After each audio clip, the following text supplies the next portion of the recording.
চিংড়ি মাছের মালাইকারি তো অনেক খেয়েছেন। নিরামিষ দিনে এইভাবে একবার আলুর মালাইকারি বানিয়ে খেয়ে দেখতে পারেন। যে কোনো নান, রুটি, পরোটা বা পোলাওয়ের সাথে খেতে এটা দারুণ লাগে। তো চলুন রেসিপিটা শুরু করি।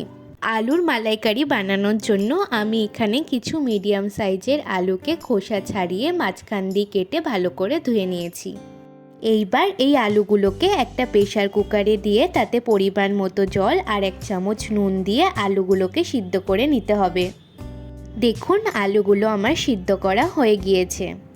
একটা মিক্সার জার নিয়েছি। এইবার এর মধ্যে 2 চামচ পোস্ত, 2 চামচ চালমগজ, কয়েকটা কাঁচা বাদাম, 7 থেকে 8টা কাঁচা লঙ্কা আর সামান্য জল দিয়ে সেটার একটা পেস্ট বানিয়ে নেব।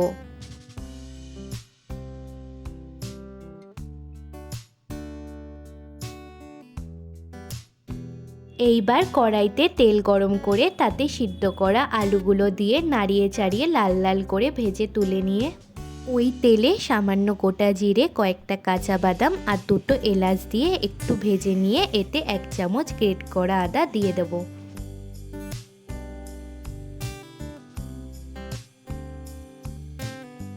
আদাটা একটু ভাজা হলে এতে একটা টমেটো পেস্ট করে রেখেছিলাম সেটা দিয়ে দেব। কিছুক্ষণ ভেজে নিয়ে এতে যে পেস্টটা করে রেখেছিলাম সেটা দিয়ে দিলাম।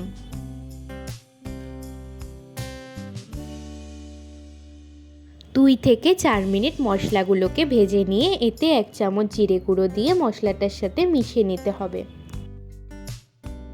মশলাটা ভাজতে ভাজতে যখন দেখবেন মশলাটা দিয়ে তেল ছেড়ে এসছে তখন সামান্য হলুদ গুঁড়ো দিয়ে মশলাটার সাথে মিশিয়ে নিতে হবে।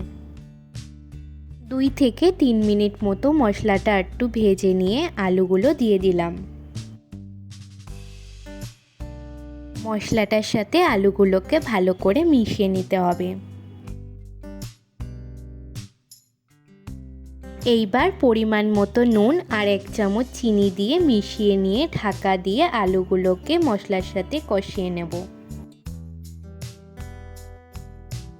আলুগুলোকে মশলার সাথে ভালো করে কষানো হয়ে গিয়েছে। এইবার আগে থেকে নারকেলের দুধ তৈরি করে রেখেছিলাম সেটা দিয়ে দেব।